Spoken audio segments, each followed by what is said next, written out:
O artigo 1, de título Resposta do organismo ao estresse, papel da glândula tireoide, expõe diversas definições de muitos autores a respeito do estresse. Uma delas é de Hans Selye e define estresse como sendo a somatória resultante das respostas inespecíficas do organismo, produzidas pela ação prolongada do estresse. Essa definição foi a mais utilizada durante todo o texto. De acordo com o referido artigo, a glândula tireoide sofre diferentes influências de diferentes fatores de estresse e pode apresentar reações diversas dependendo do estímulo. Dito isso, algumas questões bioquímicas foram analisadas e também parte delas, sendo algumas inconclusivas. A princípio, é preciso ter em mente que há fases e tipos de estresse. Os tipos são 2: somatogênicos, de origem física ou somática, e psicogênicos, de origem psíquica ou mental. Já as fases se subdividem em 4: fase de emergência, fase de antifluxo, fase de reação ou febre e fase de recuperação ou convalescência. Em cada uma dessas 4 fases, o corpo reage bioquimicamente de maneiras distintas, mas igualmente importantes. Na primeira delas, a fase de emergência, ocorre a liberação de adrenalina, noradrenalina e dopamina, além da alteração dos níveis de neurotransmissores, glicocorticoides, GH, prolactina e MSH. Contudo, os níveis de insulina, hormônio tireoidiano e gonadal ficam deprimidos.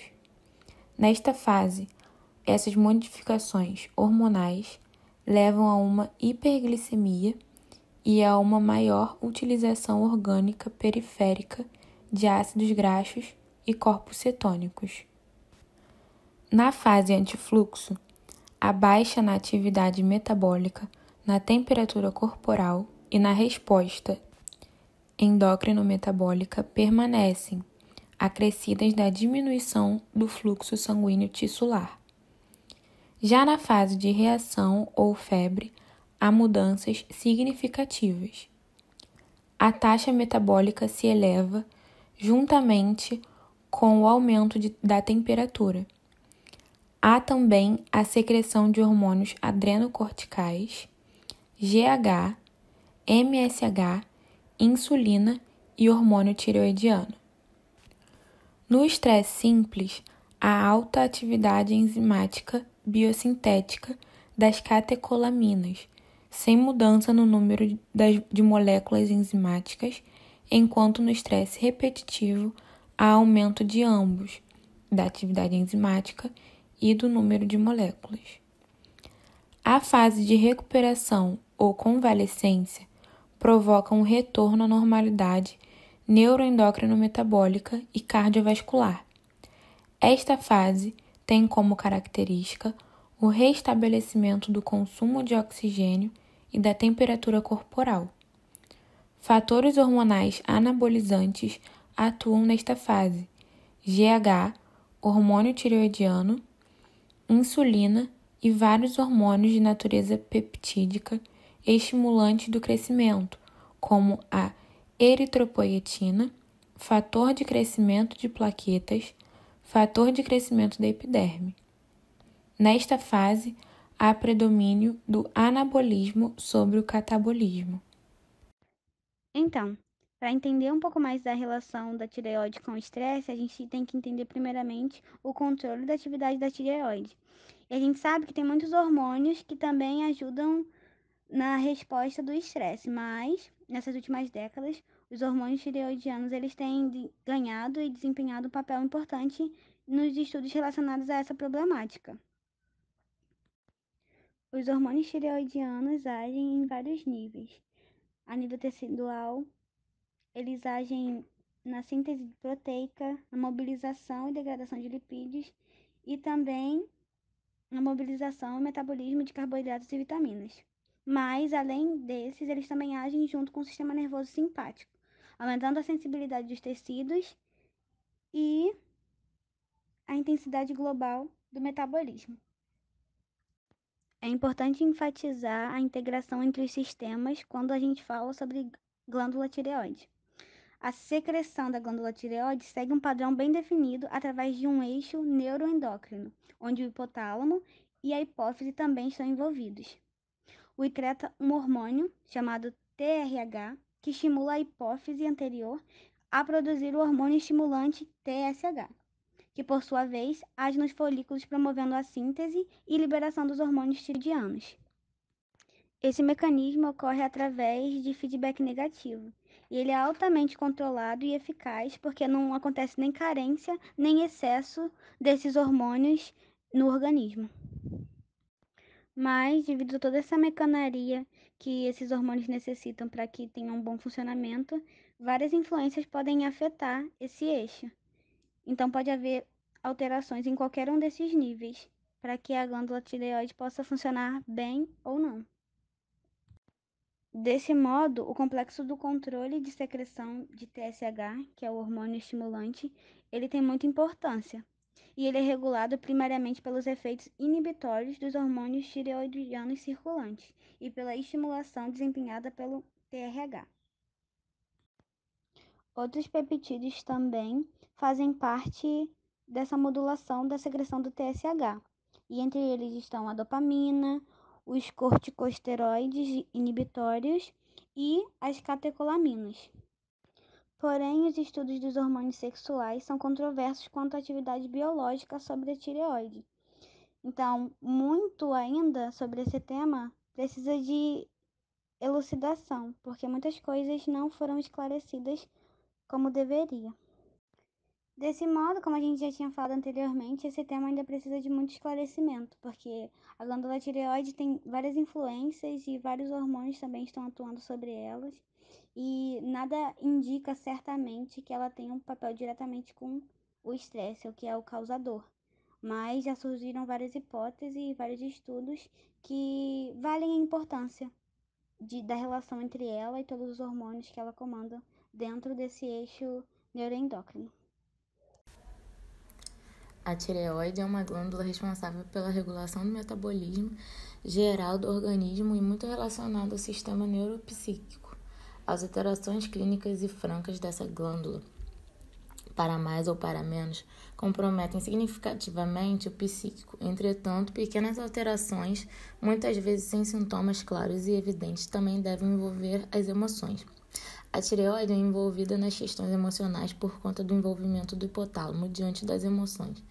Começam no hipotálamo as alterações na secreção do TRH, consequentemente alterando a produção hormonal da hipófise de TSH e, consequentemente, também produzindo alterações da tiroxina na tireoide, tanto aumentando quanto diminuindo a produção. Na fase de alarme do estresse, é comum o hipertireoidismo e o esgotamento do hipotireoidismo, embora essas alterações possam acontecer inversamente. O curioso entre a relação da tireoide é a reciprocidade entre essa glândula e as emoções. Os estados emocionais mais contundentes e o estresse levam às alterações da tireoide. Entretanto, as alterações da tireoide também levam às alterações emocionais, fechando assim um círculo vicioso. De acordo com pesquisas realizadas por investigadores, existe uma diferença entre a relação da atividade da tireoide com o estresse, dependendo do tipo e do tempo da exposição ao estressor. Alguns resultados de experimentos realizados em ratos, sendo utilizados como o estressor ou confinamento, apresentam essa diferença. Os ratos foram submetidos a um período de 3 semanas ao ar condicionado e luz ambiente e receberam água e comida. Após esse período, as gaiolas foram abertas às 9 horas da manhã e os ratos decapitados sem anestesia, e o sangue foi recolhido imediatamente. Outras experiências também com exposição a estressores diferentes, como ruídos e queimaduras, foram realizadas. Podemos concluir que a tireoide sofre as mais variadas influências antes e durante o estresse, o que explica as contradições em resultados na pesquisa sobre a relação do estresse com a atividade tireoidiana. É importante não esquecer também que os hormônios tireoidianos não são os únicos participantes do estresse e de que outros hormônios interagem entre si e influenciam, sobretudo, a glândula tireoide. Podemos observar também, portanto, que as oscilações e as mudanças no funcionamento da tireoide podem andar de mãos dadas com graves perturbações psicológicas. O problema é que essas perturbações podem ter origens estabelecidas de maneira equivocada. Por isso, antes de começar um tratamento para a depressão, é necessário ter certeza da influência da tireoide. Efeitos de dopamina e noradrenalina no fluxo sanguíneo regional no tratamento do choque séptico. O estado de choque pode ser definido como desequilíbrio entre a oferta e a demanda de oxigênio celular. O choque séptico encontra-se associado a alterações cardiovasculares importantes, incluindo grave vasodilatação periférica, responsável pela hipotensão arterial. Para a correção dessas alterações sistêmicas, são utilizadas noradrenalina e dopaminas, as quais podem modular a atividade metabólica para vísceras e rins e no balanço entre oferta e demanda de oxigênio para vários órgãos. Todavia, esses efeitos podem ser influenciados por vários fatores, sobretudo pela catecolamina e dose administrada. Assim, o ajuste da dosagem desses agentes encontra-se condicionado aos efeitos hemodinâmicos e transporte de oxigênio. Atualmente, há controvérsia acerca do uso dessas catecolaminas, no que diz respeito aos efeitos farmacológicos, especialmente da dopamina em baixas doses. A dopamina em baixas doses é definida como a dose que produz efeitos dopaminérgicos e adrenérgicos. Por essa razão, causa vasodilatação renal e esplânica em humanos e animais saudáveis. Esses efeitos, por muito tempo, sustentaram o uso dela. Porém, estudos recentes têm mostrado que o seu uso pode não oferecer benefício terapêutico adicional. O artigo em questão busca analisar as publicações acerca dos efeitos da noradrenalina e dopamina em baixas doses na perfuração renal e hepatose esplânica, no tratamento do choque séptico. O método utilizado foi, a fim de analisar os efeitos dessas catecolaminas no choque séptico, foram utilizados 27 artigos de um período de 10 anos, 1997 a 2007, sobre tal assunto. A dopamina foi utilizada por muito tempo para prevenir insuficiência renal aguda. Entretanto, a melhora da função renal não depende do aumento do débito urinário. Pelo contrário, o transporte excessivo do soluto produzido pelo efeito natriurético dessa catecolamina aumenta o consumo de oxigênio medular, podendo causar isquemia, que é a suspensão de irrigação sanguínea no órgão. Esse efeito natriurético é relacionado com a concentração plasmática de renina, que é uma enzima que ativa o sistema renina-angiotensina-aldosterona, série de reações que ajudam a regular a pressão arterial. Nos adultos com choque séptico ou falência renal, a dopamina não impediu a insuficiência renal aguda, mas aumentou o fluxo sanguíneo renal, débito urinário, porém sem alterar a depuração da creatinina. A dose ideal de noradrenalina pode restaurar o fluxo sem causar vasoconstrição excessiva. 60 mg de mercúrio representa o mínimo necessário para a autorregulação do fluxo sanguíneo renal, coronal e cerebral. O tratamento combinado dessas catecolaminas mostrou que houve aumento do débito urinário e na depuração de creatinina. Porém, diminuindo a dose de ambas, houve aumento no débito urinário e na natriurese, mas sem depuração da creatinina, ou seja, não foi efetivo na melhora renal. Nos pacientes sépticos, há prejuízo na extração de oxigênio, portanto, tornam-se dependentes da oferta de oxigênio induzida por manipulação terapêutica. O uso da dopamina em doses beta, ou seja, doses baixas, nesses pacientes e nos que fizeram cirurgia cardíaca, causou aumento do fluxo hepatoesplâncnico, porém diminuição do consumo de oxigênio. O fluxo hepatoesplânico é todo o sangue que passa pelo intestino, dirige-se para o fígado através da via porta hepática. A dopamina modifica o estado redox celular, que é a reação de transferência de elétrons que, por inibir a ação de certas enzimas, acarretam disfunção celular nessa região. A noradrenalina aumenta o fluxo sanguíneo esplâncnico, que é formado pelos vasos do sistema gastrointestinal, em 70 ml de mercúrio sem alterar o consumo de oxigênio. Porém, em 65, 75 e 85 ml de mercúrio, não há alteração do fluxo sanguíneo esplâncnico. A noradrenalina parece alterar a distribuição do fluxo renal de modo inadequado, contribuindo para a falência múltipla de órgãos. Sobre o aumento da mortalidade no uso dessas catecolaminas, com a dopamina em certas doses, vieram a óbito os pacientes que apresentavam ataque de disritmia e imunossupressão. E, com a noradrenalina, os pacientes que foram administrados doses superiores a 0,5 e naqueles que apresentavam falência renal prévia de órgãos. Nesse caso, não se sabe ao certo se a morte foi culpa da noradrenalina ou do quadro clínico que já era bastante grave. Em pacientes com persistente hipotensão ou ligúria, que é a diminuição do débito urinário, e acidose láctica, a taxa de mortalidade foi menor com noradrenalina, concluindo que ela apresenta efeitos benéficos no manuseio hemodinâmico do choque séptico. Resultados. Dentre os estudos analisados, 62,9% foram provenientes de ensaios clínicos realizados, 55,5% realizados com adultos em choque séptico, 33,3% investigaram a noradrenalina, 33,3% a dopamina, 33,3% compararam as duas catecolaminas. A maioria, 54,2% das publicações, ocorreu no período de 2003 a 2006. No que concerne aos objetivos, verificou-se que 44,4% dos estudos analisaram os efeitos da dopamina, da noradrenalina ou ambas na perfusão renal. Apenas 14,8% dos artigos investigaram os impactos do uso de fármacos vasopressores na mortalidade. Conclusão. De modo geral, parece haver ineficácia do uso da dopamina para proteção ou tratamento da falência renal em pacientes críticos. Seu efeito natriurético acarreta aumento do consumo de oxigênio medular, podendo causar isquemia do órgão. Além disso, pode apresentar efeitos deletérios em pacientes normo- ou hipovolêmicos decorrentes de sua ação diurética. A noradrenalina foi efetiva no restabelecimento da pressão arterial média e capaz de manter inalterado o fluxo sanguíneo renal, com pressão arterial média acima de 70 ml por mercúrio, demonstrando que não necessariamente ocorre vasoconstrição excessiva renal com esses níveis pressóricos.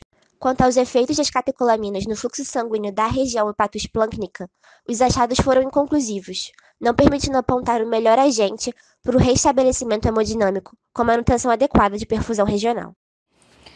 O estudo teve como objetivo avaliar a concentração de cortisol em profissionais da enfermagem, assim determinar a quantidade de estresse do profissional no seu local de trabalho e no dia de folga. O estresse influencia as respostas fisiológicas que estimulam nosso organismo a sair daquela situação de estresse, ou seja, é algo favorável para nós. Porém, se exceder os limites fisiológicos ou psicológicos, o estresse pode levar a várias doenças. O hipotálamo e glândulas adrenais aparecem como principais na regulação do estresse, ou seja, envolve o famoso eixo hipotálamo-pituitário adrenal.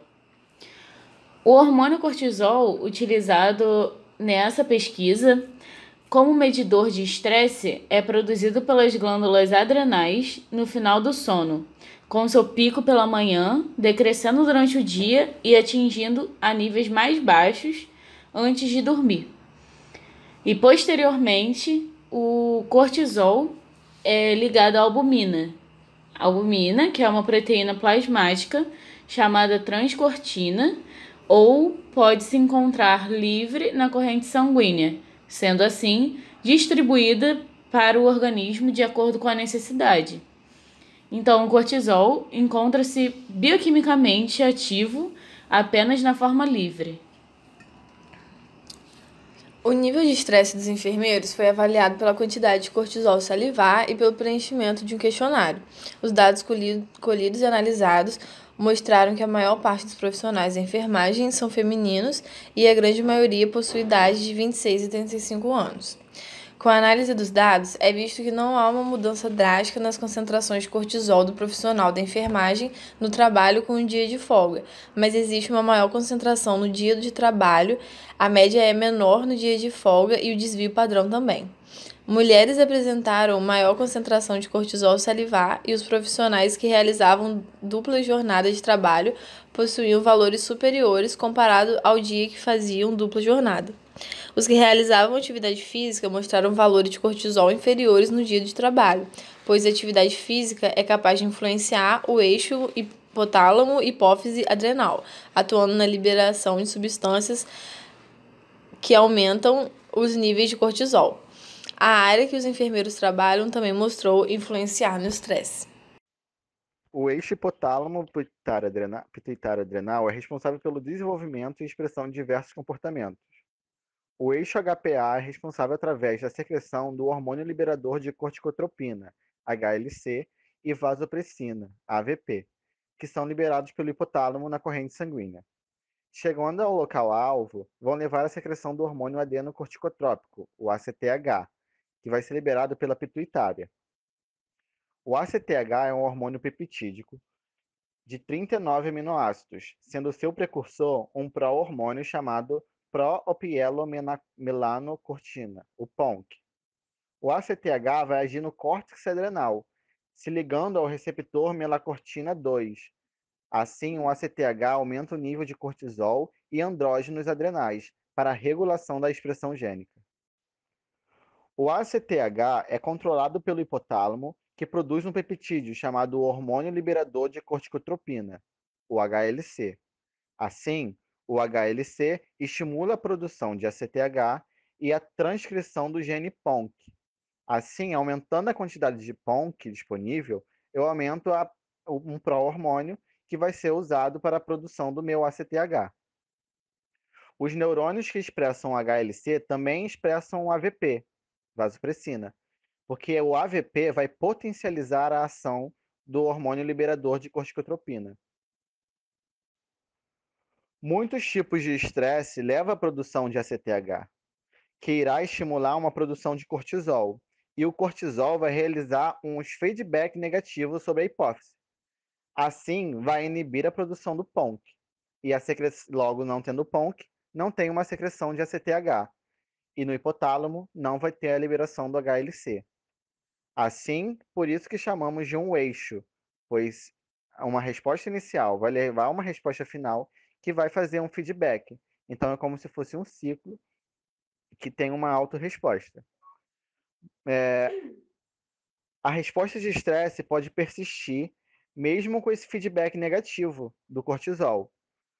No caso, como ocorre na depressão crônica, onde há uma redefinição do eixo HPH. Não, HPA. Porém, a resposta do estresse pode persistir mesmo com esse feedback negativo do cortisol, como ocorre na depressão crônica, onde há uma redefinição do eixo HPA, como consequência da hiperprodução do hormônio liberador de corticotrofina.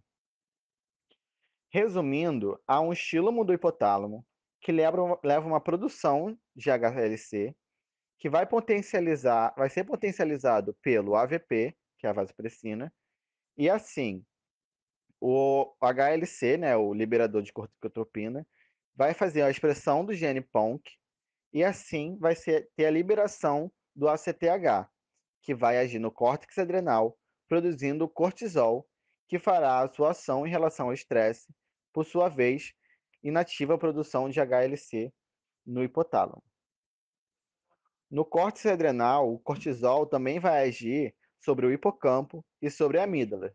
No hipocampo, ele vai acabar influenciando no processo de memória e de atenção. E na amígdala, que ela vai estar responsável por alterações cognitivas e emocionais.